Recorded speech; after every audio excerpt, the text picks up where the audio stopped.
കേരളത്തിലെ ഭരണമാറ്റം അല്ലെങ്കിൽ ആര് മുഖ്യമന്ത്രിയാവും, ആര് മന്ത്രിസഭ രൂപീകരിക്കുന്നൊന്നും ആലോചിച്ചിരിക്കാനുള്ള സമയമൊന്നും മലയാളിക്ക് കിട്ടുന്നില്ല. കാരണം മലയാളിയുടെ മൊത്തം കുടുംബ ബഡ്ജറ്റുകൾ താളം തെറ്റാൻ തുടങ്ങിയിട്ട് 30 വർഷത്തിൻ്റെ മുകളിലായിട്ടുണ്ട്. അതിൻ്റെ ഏറ്റവും വലിയ തെളിവുകളെന്ന് പറഞ്ഞു കഴിഞ്ഞാൽ ഓരോ ബാധ്യതകളുടെ ഭാഗമായിട്ടാണ് കേരളത്തിലെ കൂട്ടാത്മഹത്യകൾ പെരുകിയിട്ടുണ്ട്. കേരളത്തിൻ്റെ പുറത്ത് അത്രയും കൂട്ടാത്മഹത്യകളില്ലെങ്കിലും കേരളത്തിൻ്റെ അകത്ത് ഇത് നിത്യസംഭവമായിട്ട് മാറിയിട്ടുണ്ട്. അതിൻ്റെ കാരണം എന്ന് പറഞ്ഞു കഴിഞ്ഞാൽ ഓരോ കുടുംബത്തിൻ്റെയും ബഡ്ജറ്റുകൾ അവർ പ്രതീക്ഷിക്കുന്നതിലപ്പുറത്തേക്ക് ദിനം പ്രതി വർദ്ധിച്ചു വരുന്നത് കൊണ്ടാണ് അവർക്ക് ആത്മഹത്യകൾ തിരഞ്ഞെടുക്കാൻ ഇടവരുന്നത്.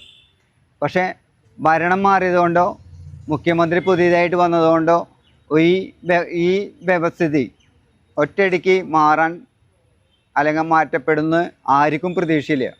കാരണം മാറാത്തത് മാറും എന്ന് പറഞ്ഞു നടക്കാമെന്നല്ലാതെ മാറിയ ചരിത്രം വളരെ കുറവാണ്. ഈ ബാധ്യതകൾ, ഓരോ കുടുംബത്തിൻ്റെയും ബാധ്യതകൾ ഓരോ ഗവൺമെൻറ്റുകളും മാറി മാറി വരുമ്പോൾ ജനങ്ങളുടെ മേൽ കെട്ടിവെക്കുന്ന ഓരോ നികുതി ഭാരങ്ങളുണ്ട്.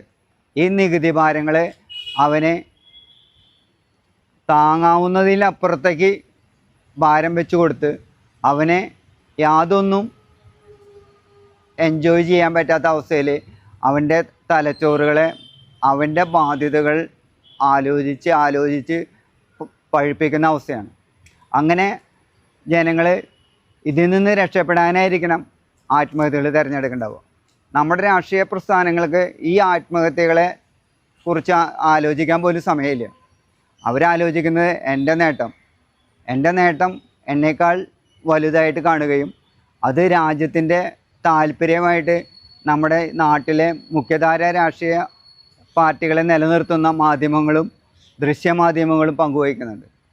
എങ്ങനെയാണ് ഈ രാജ്യത്ത് സുന്ദരമായ ഒരു ജീവിതം പൗരന് സൃഷ്ടിക്കുക എന്ന ഒരു പുതിയ രാഷ്ട്രീയ നിരീക്ഷണം ഉണ്ടല്ലോ, അത് നമ്മുടെ രാഷ്ട്രീയ പാർട്ടികളൊന്നും തെരഞ്ഞെടുപ്പ് കാലത്ത് ഒരു രാഷ്ട്രീയ തലത്തിലും ഒരു തരത്തിലുള്ള മാനിഫെസ്റ്റോയിലൊന്നും പറയാത്തത് അവർക്കറിയാം അവരെ കൊണ്ട് പരിഹരിക്കാൻ പറ്റാത്ത കാര്യങ്ങളാണ്. അല്ലെങ്കിൽ അവരുടെ ആർഭാടവും ധൂർത്തും മൂലം ജനങ്ങൾക്ക് കഷ്ടപ്പാടുകൾ ഉണ്ടാവുന്നുണ്ടെന്ന് ജനങ്ങളെക്കാൾ ബോധ്യമുള്ള ഒരു വിഭാഗക്കാരാണ് നമ്മുടെ പൊതുസേവകരായിട്ട് നമ്മുടെ നാട്ടിൽ വിലസി നടക്കുന്നത്. അവരുടെ ജീവിതം വളരെ നല്ല രീതിയിലായിട്ടുണ്ട്. പണ്ട് കാലത്തൊക്കെ രാഷ്ട്രീയ നേതാക്കന്മാരെന്ന് പറഞ്ഞു കഴിഞ്ഞാൽ ജനങ്ങളെക്കാൾ വളരെ